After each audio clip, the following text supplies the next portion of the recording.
Alright guys, binalik namin yung Honda dito sa paggawahan dahil nagreklamo yung kasama ko sa bahay at saka yung anak ko.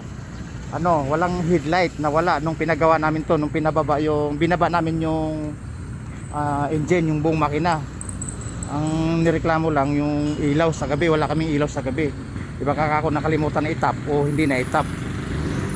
Dapat nung isang araw pa namin binabalik to, kaso nga lang busy sa trabaho, busy sa business. Alright, yes, teka. Alright guys, hindi pa namin nakapay yung ilaw Sa tingin mo pre, ano kaya naging ano eh? Pundi kaya yan? Napakalakas pa naman ng ilaw pre nung umilaw yan.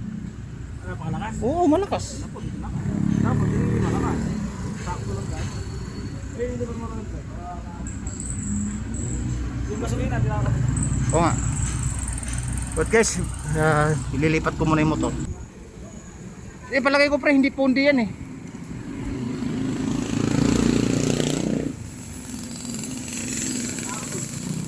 Ha? Pundi, ayan na. Pundi? Oo, ayan na. May itim? Agoy.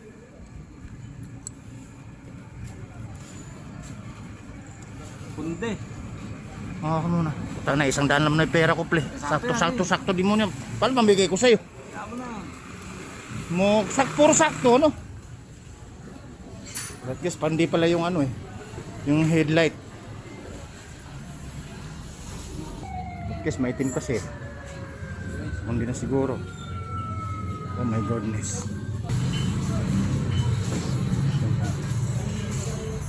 Ayun, may light.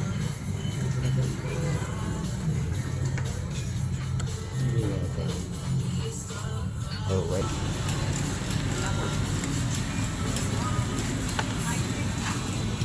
Guys, nakabili na tayo.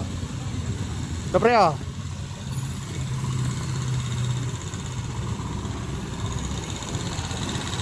Ay, hindi pala. Alright guys, itinap na yung bagong headlight. Nangingitim na tong dati, ba? Ayun na. Ayun, oh. Woo! Patay mo muna yung ilaw. Yun. Kasi yung bila lang. Alright guys, saya na naman kasi bro pre, nagtataka kami ng ilang gabi na, 3 gabi na yata o 4 na gabi, nagtataka kami kasi walang ilaw yung magina. Saka doon, ano to, hindi aandar pag hindi natin nakikabit yung kapakasan. Oo, pundi pala. Sasabihin ko lang sa bahay, pundi pundi. Alright guys, nakita nyo na kasi pre, medyo matagal-tagal lang siguro, mga 1 buwan pa siguro bago maano yung push button.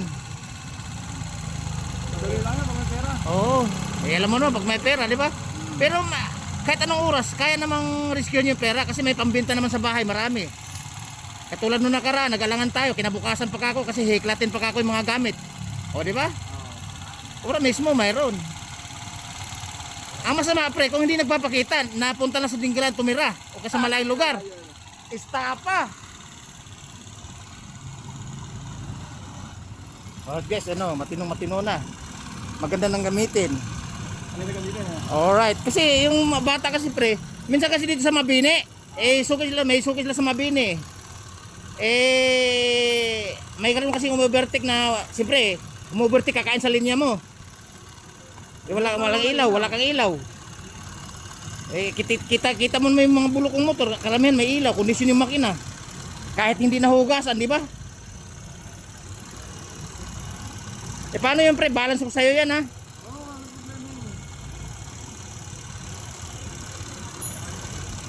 Siyempre, kinabitan ng bagong ilaw sana kung disguise nga. Ibig sabihin, yun yung disguise na buo yung ilaw tapos hindi natin ikabit. Pinilitan ng ilaw, may aberyang nangyari na pundi pala.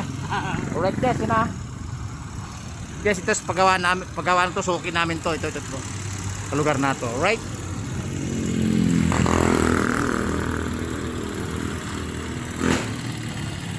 Subok guys. Ayun, no? Alright guys. Babo na. Yan na, bababa ko na guys. Yan na. Babo.